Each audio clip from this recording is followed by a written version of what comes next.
So you wrote on the internet that you planted a field of wildflowers? Right, yeah. There was a field out here in this general area that was basically all grass, and we pulled up all the sod so we could plant wildflowers so that Tom Cruise could run through it with Nicole, and the press really liked that story, so I told the press about it. As you can see, I mean, this area here is already has been changed for a bunch of other things. There's no open field here anymore. And there's some flowers over there, but that's about it. But the purpose of the wildflowers that you planted were for what? Tom Cruise said that he would like to run through a field of wildflowers with Nicole. This was way back in the early 90s. Yeah. And so a bunch of staff stayed up all night, and we pulled up a bunch of sod, and then the next day we sprayed it with seeds, wildflower seeds, and they were supposed to come up in the spring and have this beautiful wildflower field so that when Tom Cruise showed up with Nicole, they could walk through or run through this wildflower field. And I was like, why are Sea Org members working on this? Why do we have to make like this fantasy island moments for Tom Cruise on like religious property, you know? So they never ended up using the field because when it came up, it just looked like a bunch of weeds because they don't flower instantly. They just shoot up all these green stalks. And David Miscavige says, oh, it looks like a bunch of weeds. Make it grass again. So it was just a bunch of wasted work. This flood channel was all done by Sea Org labor. Tractors and a bunch, and by hand. Right here, we brought rocks by hand for this flood channel. So a lot of my blood, sweat, tears in that. So this property doesn't flood in a strong rain. And it goes down to... Yeah, it just goes all the way down to the levee down there. Yeah. But that was all put in by Sea Org labor. I think some hired labor probably for the original tractors and stuff, but we planted trees and shrubs in there, and we brought rocks in there and stuff, and made it what it is. And we didn't get paid for it. And, supposedly like our home, so we were renovating our own home, but it's not really our home. He just was just never available, so if it was something I really wanted to do, I really needed to call my mom or something, I would wait for Matt Butler to come and help me make a phone call, and he just wasn't around, wasn't available. He wasn't very, I don't know, he was just doing his job, you know, I'll give him that, but he didn't really do it that well. Also, when I tried to leave, he followed me. And so did Danny Dunnigan. I mean, they literally like chased me on foot and would convince me to come back. What did they say when they tried to convince you to come back? Basically, they said, you know, running away is not the solution. You're doing the wrong thing. They tried to say, well, you know, oh yeah, we messed up something and you're canceling. You got to come back and get more. I mean, you're running away because we did something wrong and you're canceling, and we know what it is, so come back and we'll fix it. And just a lot of really smooth talking. Danny actually did try to grab my hands at one point, but I wouldn't let him because I knew he was, you know, just trying to, is some tactic so he could like get his hands on me, but I didn't let him grab my hands.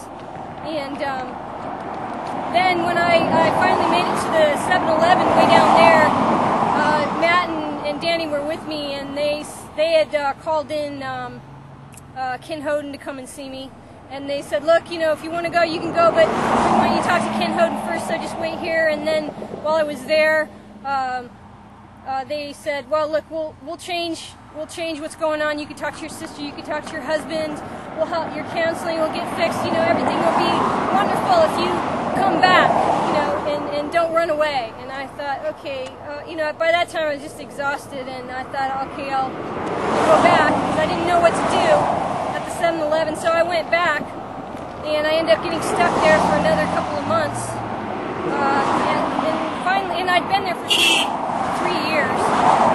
Did you ever live at Happy Valley? I was at the ranch for about a year, yeah. And when I tried to get out of there, when I was on the RPF program, that's when I was tackled. I got tackled by Chris Geider, who's like an ex-professional rugby player. Like, I'm supposed to be able to defend myself against that. Why did he tackle you?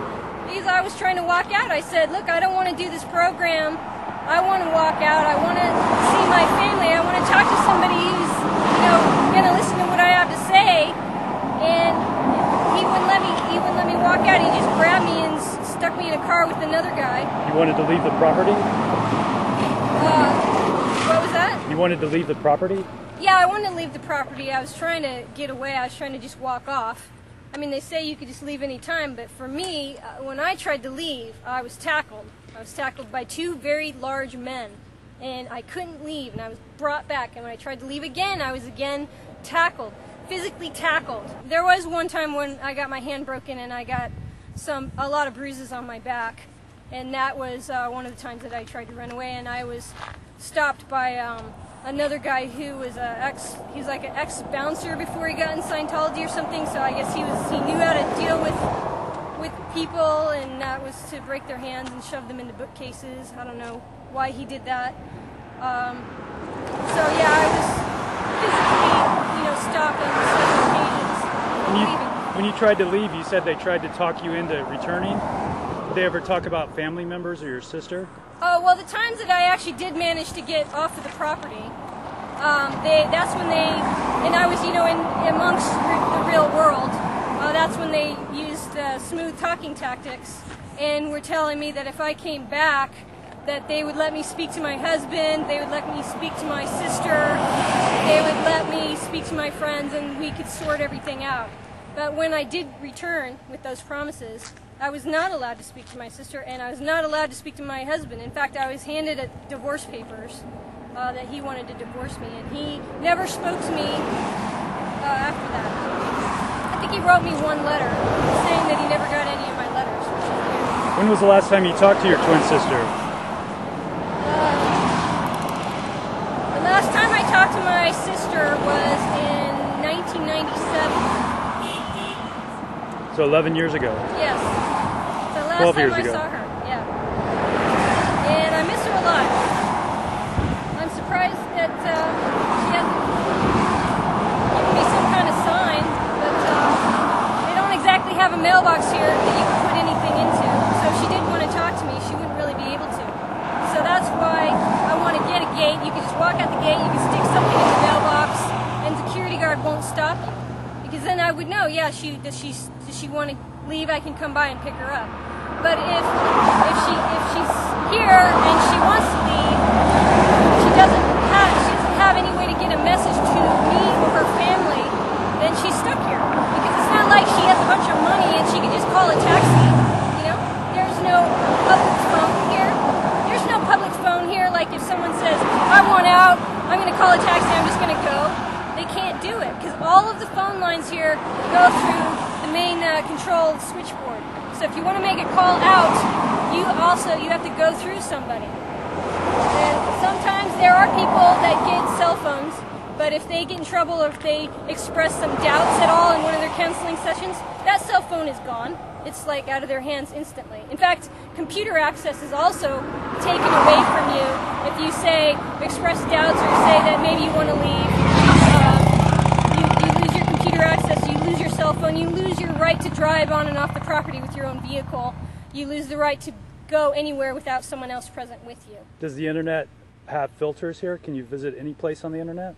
I don't know. The internet wasn't connected when I was here. Well, that I was aware of.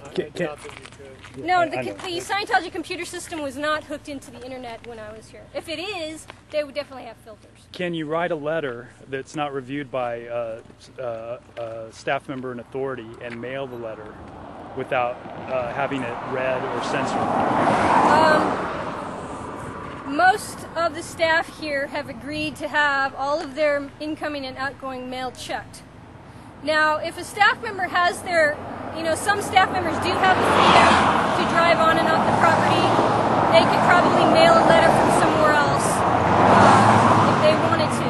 But most of the staff here cannot mail a letter without sending it through a security guard. They're not allowed to do that.